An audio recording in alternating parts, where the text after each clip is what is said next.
बेळगाव जिल्ह्यात घडलेल्या प्रकरणाला आता नवीन वळण मिळालंय। मारिहाळ पोलीस ठाण्यामध्ये बस कंडक्टरवर अश्लील वर्तन केल्याचा आरोप दाखल करण्यात आलाय। विशेष म्हणजे याच प्रकरणाशी संबंधित एक काउंटर केसही दाखल करण्यात आली आहे। पोलीस आयुक्तांच्या माहितीनुसार या प्रकरणात सेक्शन 12 अंतर्गत गुन्हा नोंदवला गेला असून सत्य काय आहे हे शोधण्यासाठी पोलीस तपास करत आहेत। यावेळी बसमध्ये उपस्थित असलेल्या इतर प्रवाशांचे जबाबही नोंदवले जात आहेत। आम्ही हा गुन्हा नोंदवला नसता तर तक्रारदार इतरत्र जाऊन तक्रार देऊ शकले असते, त्यामुळे आम्ही अधिकृतरित्या तपास करत आहोत, असे शहर पोलीस आयुक्त याडा मार्टिन यांनी सांगितले। ಈ ಮೊದಲನೇ ಕೇಸ್ ವಿರುದ್ಧ ಮತ್ತು ಆಪೋಸಿಟ್ ಪಾರ್ಟಿಯಿಂದ ಕೂಡ ಒಂದು ಕಾನೂನು ಕೇಸ್ ಬಂದಿದೆ. ಇದರಲ್ಲಿ ಕಾನೂನು ಕೇಸ್ ಹೇಗೆ ಬಂದಿದೆ ಅಂದರೆ ವಿಕ್ಟಿಮ್ ಅವರು ಏನು ಮೈನರ್ ಇದ್ದಾರೆ ಮತ್ತು ಬಸ್ ಕಂಡಕ್ಟರ್ ಅವ್ರ ಜೊತೆಗೆ ಮಿಸ್ಬಿಹೇವ್ ಮಾಡಿದ್ರಂತೆ, ಹಾಗೆ ಅಲಿಗೇಷನ್ ಮಾಡಿದ್ದು. ಮತ್ತು ನಿನ್ನೆ ರಾತ್ರಿ ಮಾರಾಳ್ ಪೊಲೀಸ್ ಸ್ಟೇಷನ್ದಲ್ಲಿ ಅರೌಂಡ್ 12 o'clock ಒಂದು ಕೇಸ್ ರಿಜಿಸ್ಟರ್ ಆಗಿದೆ. ಈಗ ಮತ್ತೆ we are doing the investigation and we will see ಇದರಲ್ಲಿ ಏನೇನಿದೆ ಅಂತ, ವಾಟ್ ಇಸ್ ದ ಟ್ರೂತ್. ಇದರಲ್ಲಿ ನಾವು ಎಲ್ಲ ತನಿಖೆ ಮಾಡಬೇಕು, ಏನಾಗಿದೆ, ಸತ್ಯ ಯಾವುದು ಇದೆ, ನಿಜ ಯಾವುದು ಇದೆ, ಅದು ಎಲ್ಲ ನಾವು ತನಿಖಾದಲ್ಲಿ ನಾವು ತಿಳ್ಕೊಂಡು and accordingly we will take action according to the law. ಇದರಲ್ಲಿ ಸೆಕ್ಷನ್ 12 ಪ್ರಕಾರ ಅವರು ಕೇಸ್ ಕೊಟ್ಟಿದ್ದಾರೆ. ಸೊ ಏನು ಅವರು ಕೊಟ್ಟಿದ್ರೆ ಕಾನೂನು ಪ್ರಕಾರ ಏನೇನು ಕೊಟ್ಟಿದ್ರೆ ನಾವು ಆ ಪ್ರಕಾರ ನಾವು ಮಾಡಬೇಕು. ಆದರೆ ತನಿಖಾದಲ್ಲಿ ನಮಗೆ ಕರೆಕ್ಟ್ ಮಾಹಿತಿ ನಮಗೆ ಸಿಗುತ್ತೆ. ಯಾಕಂದರೆ ಆ ಟೈಮ್ದಲ್ಲಿ ಬಸ್ದಲ್ಲಿ ಬೇರೆ ಬೇರೆ ಪ್ಯಾಸೆಂಜರ್ಸ್ ಕೂಡ ಇದ್ದಾರೆ.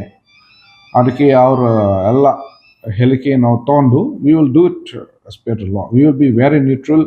ಆ ಥರ ಏನೂ ಇಲ್ಲ, ನಾವು ಸುಳ್ಳು ಅಲಿಗೇಷನ್ ಆಗಬೇಕು ಬರಲಿಕ್ಕೆ we will not allow that. We will ensure that everything is done as per the law. So ಅಷ್ಟು ದೊಡ್ಡ ಸಾರ್ವಜನಿಕವಾಗಿ ಆ ರೀತಿ ಮಾಡೋಕ್ಕಾಗಲ್ಲ. ನನ್ನ ಮಗಳ ನನ್ನ ತಾಯಿ ತರ ಅವಳಿಗೆ ನೋಡಿದೆ ಅನ್ನುವಂಥದ್ದು ಕೂಡ ಬಸ್ ಕಂಡಕ್ಟರ್ ಅದು ನಾನು ಹೇಳ್ತಾ ಇದ್ದೀನಿ. ಈಗ 2 ಕೇಸಿಗೆ ರಿಜಿಸ್ಟರ್ ಆಗಿದೆ. ಆ ಟೈಮ್ದಲ್ಲಿ ಮತ್ತೆ ಬೇರೆ ಪ್ಯಾಸೆಂಜರ್ಸ್ ಇದ್ದಾರೆ, ಅವರು ಎಲ್ಲ ಈ ಕೇಸಲ್ಲಿ ಎಲ್ಲ ಸಾಕ್ಷಿಗಳು ಅವರು ಆಗ್ತಾರೆ. ಅವರ ಪ್ರಕಾರ ಮತ್ತೆ ನಾವು ತನಿಖೆ ಮಾಡ್ತೀವಿ. ಅವ್ರ ಹೇಳಿಕೆ ತಗೊಂಡು ಮತ್ತು ಬಹುಶಃ ನನಗೆ ಕೂಡ ಒಂದು ಸುದ್ದಿ ಬಂದಿದೆ, ಯಾರು ವಿಡಿಯೋ ಕೂಡ ತೊಗೊಂಡಿದ್ರೆ ಆ ಪ್ರಕಾರ ಮತ್ತು V will take the investigation and we will move it forward. ಈ ರೀತಿ ಸರ್ಕಾರಿ ನೌಕರರು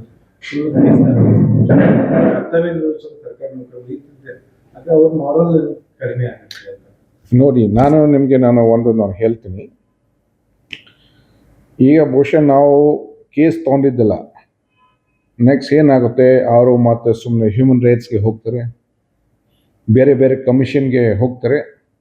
ಈಗ ಸದ್ಯಕ್ಕೆ ನಾವು ತನಿಖೆ ತೊಗೊಂಡ್ರೆ ನಮ್ಮಲ್ಲಿ ನಾವು ವಿಚಾರ ಮಾಡಬಹುದು ಕರೆಕ್ಟಾಗಿ ಏನಾಗಿದೆ. It will help protect every one actually. ತನಿಖೆಯಲ್ಲಿ ಸತ್ಯಾಂಶ ಹೌದು. ಅನೇಕ ಸಂಘಟನೆಗಳು ಪ್ರತಿಭಟನೆ ಮಾಡ್ತಿದ್ದಾರೆ.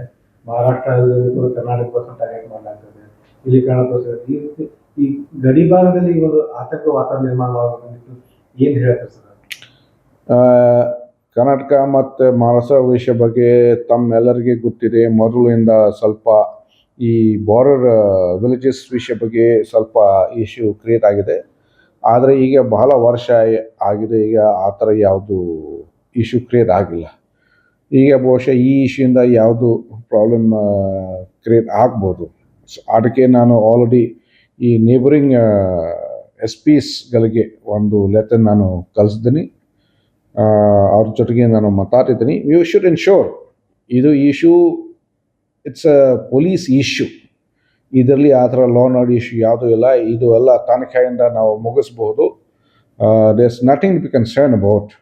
Peace will happen and peace should be observed and maintained by everyone.